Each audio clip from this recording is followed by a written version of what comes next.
Hey, everybody, it's Forrest Arnold with the Career Talks of Poulsbo Rotary and my friend Cheryl Harris. Cheryl, welcome to the program. Thank you very much. Glad to be here. Great. Hey, you look good. I'm telling you, we have had such great conversations, Cheryl, with folks in the club as we explore kind of these three simple questions. We want to share out into the Rotary community and out into the community beyond some of the folks that we have in the club. And as our upcoming president, honored to talk with you as you undertake that club president role here pretty soon. I guess later, is that start in July. July, Yep. coming a little while from now.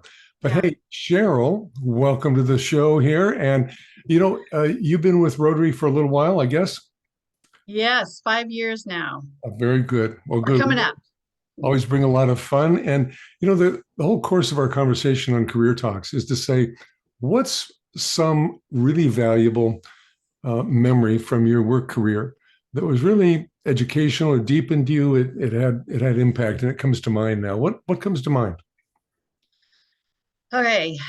Lessons learned or kind of best exciting moment? Which one do you want? I think a sort of most satisfying moment that Okay. you might have had. Yeah, I have a couple, but they're all around. I'm going to say in a general way. I entered my career not actually knowing what I wanted to do. Uh, Like I had a lot of different interests. I was a fairly good student and kind of had a business mind, but I didn't really have much guidance around what I could do or what my possibilities were. And I was I was a credit manager at a corporation that you would recognize the name, okay. very large corporation, and I was their international credit manager. That meant I was working contract deals overseas as well as domestically, and so it's what I had done for the probably 10 years. And then I had an opportunity. I kind of got forced into a sales class, which I've never been a salesperson, but it taught me um, presentation skills. And I had never, I had spent my entire career avoiding giving presentations. Can you believe Okay. that? All right. Because I was afraid to talk in front of people. And so it really had, I didn't realize that it had sort of not damaged my career, but it certainly had slowed it down. If you cannot stand up in front of people and be persuasive or do a presentation, Sure. it's career limiting, Oh yeah. especially where I was working. So anyway, I got shoved into this class because they actually had somebody drop out and they didn't want to lose the money. Oh. And I stood up. They had forgotten to tell me I was supposed to do a presentation. Oh boy. Okay. And so on the fly with 8.5 by 11 typing paper and some markers, Yeah. I put together a presentation about how my job related to everybody else's. And I stood up there after, I mean, I it was like suddenly realizing, oh my gosh, I was made for this. Oh. Like I loved it. And Yeah. it was easier for me, I think. And I had no idea that I had that skill. Fun. So that was pretty, and it has, and like if you think about the next great event that happened in my career, it was being able to utilize those skills that I learned in that one class that really catapulted the rest of my career. How That one fun. little class that I wasn't supposed to be in. Well, and you weren't supposed to go and you didn't know which way you'd go. And this is part of the story of a lot of our career talks is that people have had many career turning Yes. points. And to take those as gifts or as turning points that are positive, that's really what you've shared. And it was a big move forward for you to do that training. Yep. The last 5 years of my career at ADP was spent training clients. And I just had no idea that there would even be a role like that. And so when I was coming out of high school, uh, it was interesting. My sisters and I were talking about, we were all either valedictory or salutatorians. I have two older sisters, and nobody, they would give us aptitude, when you're in high school and you get these aptitude tests, and it was all around either teaching or I was really into biology, anatomy, physiology.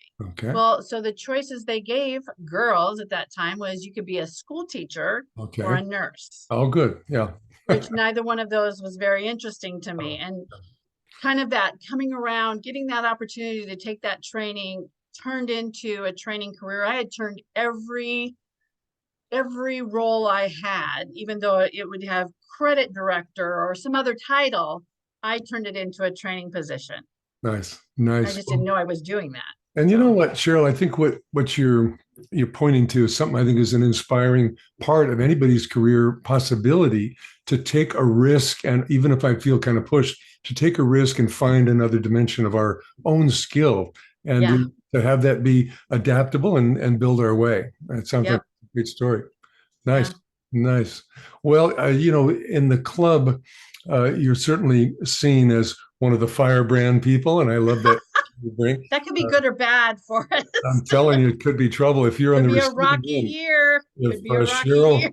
sees you looking up there, boy, look out. Yeah, that's I it. know. One thing we've got is a fun bunch of people, and part of the energy of the club comes from you, and I think from folks that are looking to spice things up a bit and to call people into action in a good way. Yeah. One thing about Rotary, what do you find inspiring about Rotary? I wonder. Oh my goodness. Okay. Well, I've said it on at the up at front all the time. They are an amazing group of people. I get kind of emotional about, some of the best people I have ever known. And I've known some great people in my life. Nice.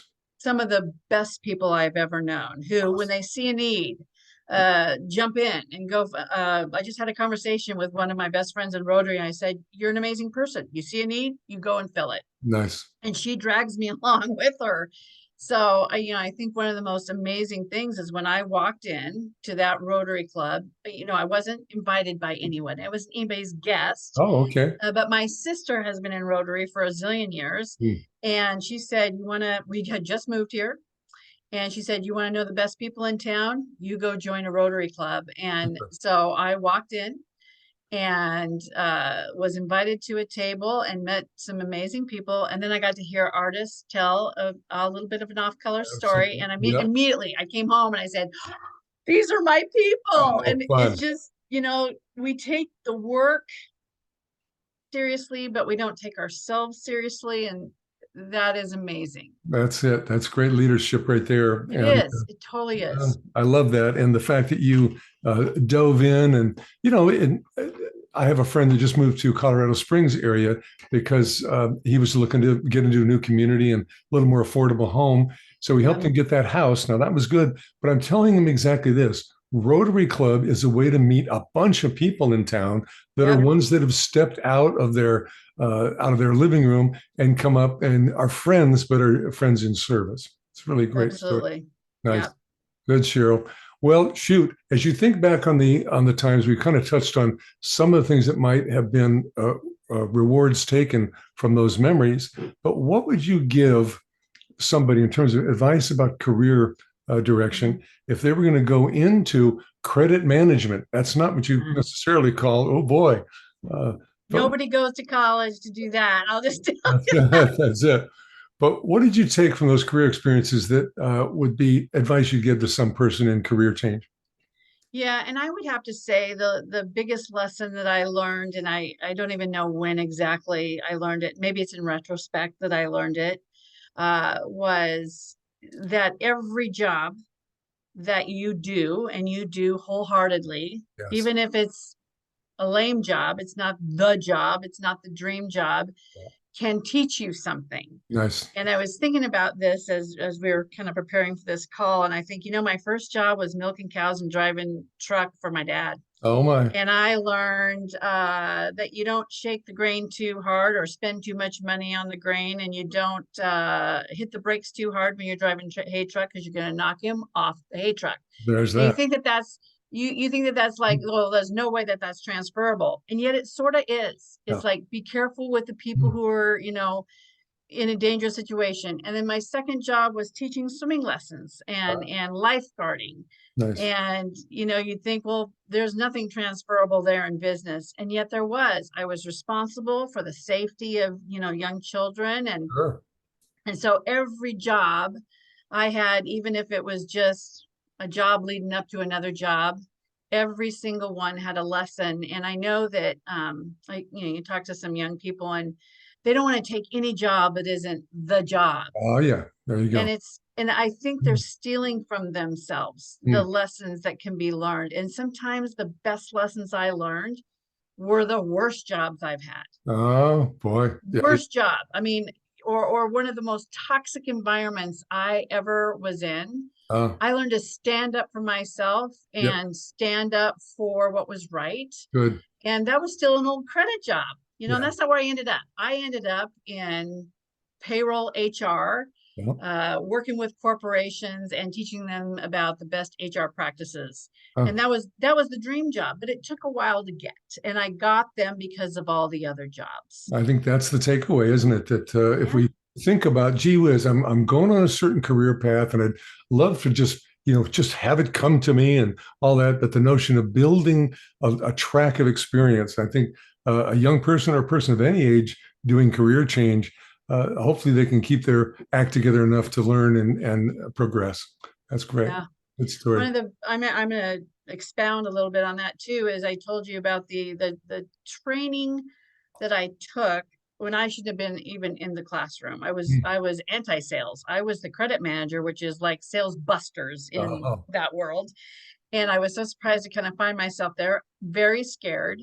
But after that experience, I went and got more, and like I started getting into that more and more.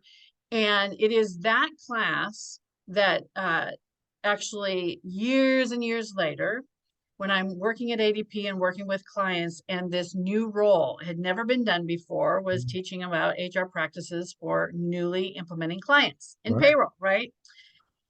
And they flew me out to Georgia, and I was actually doing a training class on presentations for Okay. all the people that were in my role. There are about 40 or 50 of them. Wow. And and I was squeezing in an interview with the general manager. And I had, I mean, talk about a fail. I had all these programs up because I was doing all these trainings and evaluations, and like I said, 50 people. It was all these different classes going out at the same time, Wow. and people were giving presentations. And so you know how your desktop gets really cluttered. Sure. I had all this stuff up. And so then in between two of my classes, the vice president runs in and says, okay, it's time for you to meet the general manager. And I'm running with my laptop, trying to find the presentation that they wanted. We were supposed to develop the program. And Okay. I had this plan, and I could not. Seriously, Forrest, I'm running down the hallway. I cannot find my PowerPoint because it's like I have 27 other PowerPoints up. And so I get into, I mean, he's a busy man. Yeah. And I get into his office, and the VP and the general manager are waiting. And I finally said, I can't find my PowerPoint presentation. And I look at his whiteboard and I said, do you need any of this? And he's Oh. like, he told me I could wipe it all off. Oh yeah. And I did my presentation on Bang. that board. Yes. And I thought for sure I failed. I mean, there were people far more local, far more experienced, blah, blah, blah. And so I go back and I teach my next class. And now I've got a half hour to get all my stuff together and get ready for the airport because I'm heading Oh, back to the West Coast. right. Here comes the VP, and I'm ready for the news, Forrest. I'm ready to hear, yeah, great shot, but you didn't really have your Oh PowerPoint together. gosh. Yeah. And she comes in, and I'm ready for yeah, I got it. And she says, you knocked it out of the park. Wow. Hands down, Yeah. this is your job if you want it. And that was all because of 20 years later, I happened to be put in a class I didn't want to be in. How about that, Cheryl? Yeah. So that's like such, and I can think of, half a dozen stories too that are like that, that don't be afraid of the thing that scares the heck out of you. Nice. Nice. And don't be afraid of doing things that aren't the job. Nice. Wow. They'll lead to the right job. And I think in a world where people feel a little empty in terms of work satisfaction, to bring your full self, your full challenge self to learn and to keep positive. And that's one thing you bring to leadership in this club. And it's one thing that we all see. And I know people love that energy in you, and you're talking all about it. It's great. Yay, thanks. Good. Hey, everybody, it's Cheryl Harris and Forrest Arnold from the Poulsbo Rotary. You know what? Good people doing good service. Cheryl, thank you so much for being on Career Talks. Thank you very much. Yay. Okay, until the next one.